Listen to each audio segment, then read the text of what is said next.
Hi guys, last எபிசோட்ல ஜெண்டலுக்கு இளவரசியா கல்யாணம் பண்ணிக்கணும்னு உத்தரவு வந்திருக்குல்ல. வேற வழி இல்லாம இவனும் ஒத்துந்திருப்பான். ஆனா பின்னுக்குலாம் செம்ம கடுப்பாகுது. அரசு உத்தரவை மீறவும் முடியாதுல்ல. இங்க பாருங்க, இந்த விஷயம் யாருக்குமே தெரியக்கூடாது.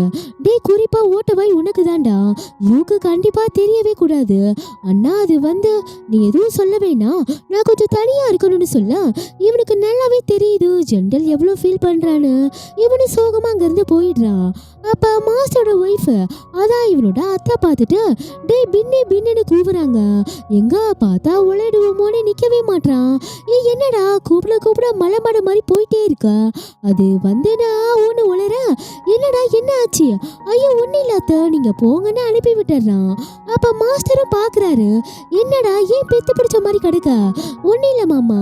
டேய், எலுமிச்சை பழம் போதுண்டா, தேய்ச்சா எல்லாம் சரியாயிடும், வாடா தெளிவாக்கிடுறேன். என்னாச்சு இந்த பையலுக்கு? ஆமாங்க, இவனே ஒரு உளர்வாயி. நாம ஒண்ணு பேசினா பார்த்து பேசுவான்.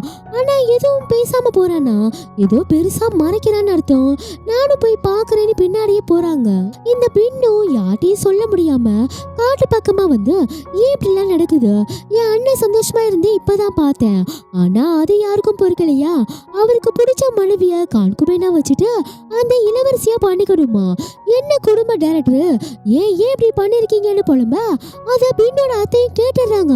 டே இப்ப என்ன சொன்ன? இல்ல ஒண்ணு சொல்லல.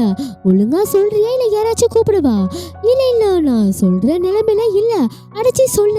இவனும் எல்லாத்தையும் சொல்லிடுறான். என்னடா இப்படி சொல்ற? அரசோட ஆணையை ஏத்துக்காம இருந்தாலும் பிரச்சனை, இப்ப என்ன பண்றது? இந்த பிரச்சனைக்கு உங்க மாமா தாண்டா கரெக்ட், அவர்கிட்ட போய் ஐடியா கேட்போம். இல்ல நான் யார்ட்டையும் சொல்ல மாட்டேன்னு அண்ணன்ட்ட சொல்லியிருக்கேன்.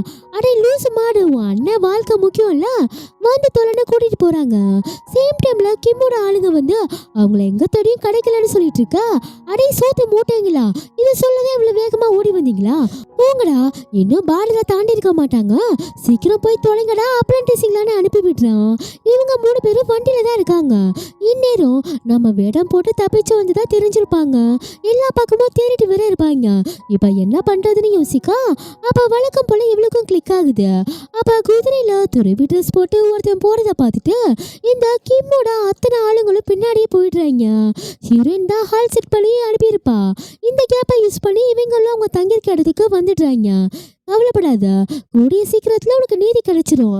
ஆனா ஒரு முக்கியமான வேலை நீ பண்ணணும்னு சொல்றான். என்னன்னு நமக்கு காமிக்கல.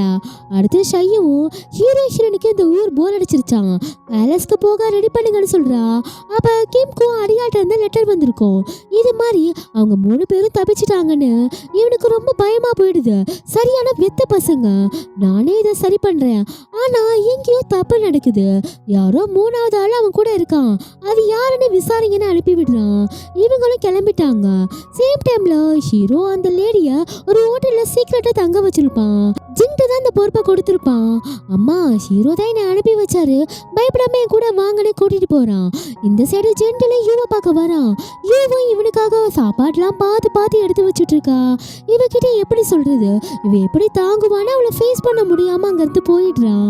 ரொம்ப நேரம் ஆகி வரவே இல்லைன்னு இவளே தேடி வந்துடுறா. என்னாச்சுங்க? ஒன்னும் இல்லம்மா, வா உள்ள போலான்னு கூட்டிட்டு போயிடுறான். ஆனா உள்ள எதையோ பறி கொடுத்த மாதிரி இருக்கவும், என்னாச்சுங்க? உங்களுக்கு பதவி உயர்வு தானே கிடைச்சிருக்கு, நீங்க சந்தோஷமா தானே இருக்கணும். ஆனா உங்க மூஞ்ச பார்த்தா எதையோ நினைச்சு கவலைப்படுற மாதிரி இருக்கு. எனக்கு என்னமோ என் லைஃப்ல ஏதோ கெட்டது நடக்க போற மாதிரி இருக்கு. ஏன் இப்படிலாம் யோசிக்கிறீங்க? நான் உங்க கூட இருக்க வரையும் எல்லாம் ஹாப்பியா தான் இருக்கும். இந்தாங்க, இதை குடிங்க, எல்லாம் சரியாயிடுன்னு சொல்றா. ஆனா யூக்குமே தெரியுது எதுவும் சரியில்லைன்னு. இதுக்கு பின்னு தான் கரெக்ட்னு நேரா பின்ன தேடி வந்துட்டா. ஆனா இவளை பார்த்ததுமே அம்மா கூப்பிட்டாங்கன்னு தப்பிக்க பாக்குறா. என்ன அம்மா கூப்பிட்டாங்களா? ஏன் இல்ல, ஜெண்டல் எல்லாத்தையும் என்கிட்ட சொல்லிட்டாருன்னு போட்டு வாங்குறா. என்ன சொல்லிட்டாரா? என்ன உளறுவாயின்னு சொல்லிட்டு அவருக்கும் இளவரசிக்கும் கல்யாணம் ஆக போறத சொல்லிட்டாரான்னு எல்லாத்தையும் உளறிடுறா. இவன் ஃபேஸ் மாறவும் தான், ஐயோ நம்ம தான் உளறிட்டோமோன்னு அங்கிருந்து ஓடிடுறா. இவளுக்கு ரொம்ப கஷ்டமா இருக்கு. அதே மாதிரி ஜெண்டலையும் யூவையும் கட்டி போட்டு கொடுமைப்படுத்துற மாதிரி ஜெண்டலுக்கு கனவெல்லாம் வருது. எங்க இந்த கல்யாணத்துக்கு ஒத்துக்கலன்னா யூவை ஏதாச்சும் பண்ணிடுவாங்கன்னு பயப்படுறான். இவளும் பாக்குறா. இங்க பாருங்க, எனக்கு எல்லாமே தெரிஞ்சு போச்சு. உனக்கு தெரியுமா, என் லைஃப்ல நான் உன் கூட தான் சந்தோஷமா இருந்தேன். ஆனா இனி அது நீடிக்காதுன்னு தெரிஞ்சு போச்சுன்னு ரொம்ப சோகமா சொல்லிட்டு இருக்கான். அட இதுக்கேப்பா மூஞ்சி இப்படி வச்சுக்கிற? என்ன சொல்றா? என்ன ஃபர்ஸ்ட் ஊருக்கு அனுப்பி வைங்க, ஏன்ட்டு ஒரு பிளான் இருக்குன்னு சொல்ல அதுக்கு ஜெண்டலும் ஒத்துக்கிறான். அடுத்த நாள் யூவும் கிளம்பிட்டா. ரெண்டு பேருக்குமே பெரிய மனசே இல்ல. கவலைப்படாதீங்க, இந்த பிரச்சனை எல்லாம் சீக்கிரம் சால்வ் ஆயிரும்னு ஹக் பண்ணிக்கிறான். சேம் டைம்ல ஹீரோ ஹீரோயினும் பாரிஸ்க்கு வந்துடுறாங்க. பாட்டியும் பார்த்துட்டு ரொம்ப சந்தோஷப்படுறாங்க. என்னப்பா முகமே பார்க்க பொலிவா இருக்கு, பார்க்கவே மனசுக்கு ஹாப்பியா இருக்குன்னு சொல்ல அப்ப கிம் பையனும் அங்க என்னென்ன பார்த்தீங்க, எங்கெல்லாம் போனீங்கன்னு போட்டு வாங்குறான். அதெல்லாம் சொல்ல ஆரம்பிச்சா இந்த நாளே பத்தாதுன்னு சமாளிக்கிறா. பாட்டி, உங்களுக்காக ஒரு துறவிட்டு வந்து சில புக்ஸ் எல்லாம் வாங்கிட்டு வந்திருக்கோம். அவங்க வாழ்க்கை நடந்த கஷ்டத்தை ஒரு புக்கா எழுதி வச்சிருக்காங்க. இது என்ன ஸ்பெஷல்னா அவங்களுக்கு கண்ணு தெரியாதுன்னு சொல்ல இவனுக்கு பயம் அதிகமாகுது. என்னப்பா சொல்ற? அவங்க இப்ப எங்க இருக்காங்க? அவங்கள பார்க்க முடியுமா? ஒன்றும் பிரச்சனை இல்லை பாட்டி, நாளைக்கு உங்களை பார்க்க வர சொல்லியிருக்கேன்னு சொல்றான். நான் வேணா அவங்கள கூட்டிட்டு வரட்டா? வேணாம் வேணாம், உனக்கு எதுக்கு கஷ்டம், நான் ஆல்ரெடி ஆள் அனுப்பிட்டேன், இதை நான் பாத்துக்கிறேன்னு சொல்ல இவனும் முறைச்சிட்டே போயிடுறான். அப்ப கிம்மோட அடியாலும் அங்க என்னென்ன நடந்துச்சுன்னு விசாரிக்க ஆரம்பிக்கிறான். எம் சொன்ன மாதிரியே அந்த மூணாவது ஆள் ஜிங்குன்னு கண்டுபிடிச்சிடுறாங்க. அதை கிம்ட்ட சொல்ல அப்பனா அந்த லேடி இப்ப ஜிங் பாதுகாப்புல தான் இருக்கணும், நான் சொல்ற மாதிரி செய்யின்னு ஒரு பவுடரை கொடுத்து இதை எப்படியாச்சும் அந்த லேடி மேல பட வைக்கணும், அதுக்கான ஏற்பாட பாருன்னு அனுப்பி விட்டுறான்.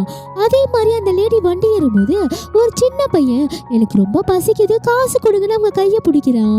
அவங்களும் கொடுத்துட்டு கிளம்புறாங்க. பேலஸ்க்கும் வந்துடுறாங்க. உங்களை பார்த்ததுல ரொம்ப சந்தோஷம், வாங்க வந்து உட்காருங்கன்னு சொல்ல அப்ப லீப்லயும் எல்லாருக்கும் டீ கொடுக்க ஆரம்பிக்கிறா. சொல்லுங்கம்மா, உங்க வாழ்க்கையில என்ன நடந்துச்சு, நீங்க எப்படி துறவி ஆனீங்கன்னு கேட்க ராணி, நான் துறவி ஆனதுக்கு முன்னாடி நானும் என் புருஷனும் பிச்சை எடுத்துட்டு இருந்தோன்னு அவங்க எல்லா கதையும் சொல்றாங்க. பாட்டிக்கு இவங்க கதையை கேட்க ரொம்ப கஷ்டமா இருக்கு. யாருமா உங்க வாழ்க்கையை நாசம் பண்ணதுன்னு கேட்க அவங்களும் பேரு சொல்ல வராங்க. ஆனா அதுக்குள்ள வாயில இருந்து ஒரே ரத்தமா வருது. ஹீரோவும் யாரோ விஷம் கலந்துருக்காங்கன்னு சொல்ல இதோ இவதான் டீ கொடுத்தா, இவதான் ஏதாச்சும் கலந்துருக்கணும்னு லீய பிடிச்சி மிரட்ட ஆரம்பிக்கிறாங்க. நான் ஏன் விஷம் கலக்க போறேன், உங்களுக்கு நம்பிக்கை இல்லைன்னா நானே இதை குடிக்கிறேன்னு குடிக்க ஆரம்பிக்கிறா. ஆனா இவங்க வேற ஏதோ பண்ணிருக்காங்கன்னு ஹீரோக்கு நல்லாவே தெரியுது. சீக்கிரம் மருத்துவரை வர சொல்லுங்கன்னு அனுப்பி விடுறான். இவனும் பாக்குறான், நான் அதுக்குள்ள சிக்கவே நினைச்சியான்னு நக்கலாதான் பாக்குறான்.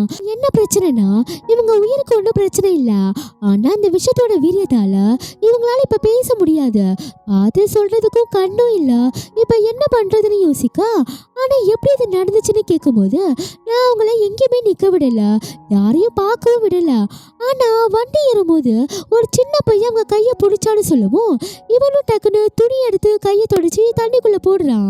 பார்த்தா அந்த தண்ணி கலரே மாறிடுது. அந்த சின்ன பையன் மூலமா தான் விஷ பவுடர் இவங்க மேல தடவி இருக்காங்கன்னு கண்டுபிடிச்சிடுறாங்க.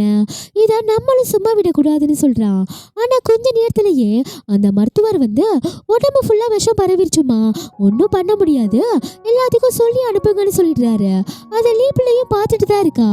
இவளும் வேகமா வந்து பாக்குறா. பார்த்தா மூக்கு வாயில இருந்துலாம் ரத்தமா வருது.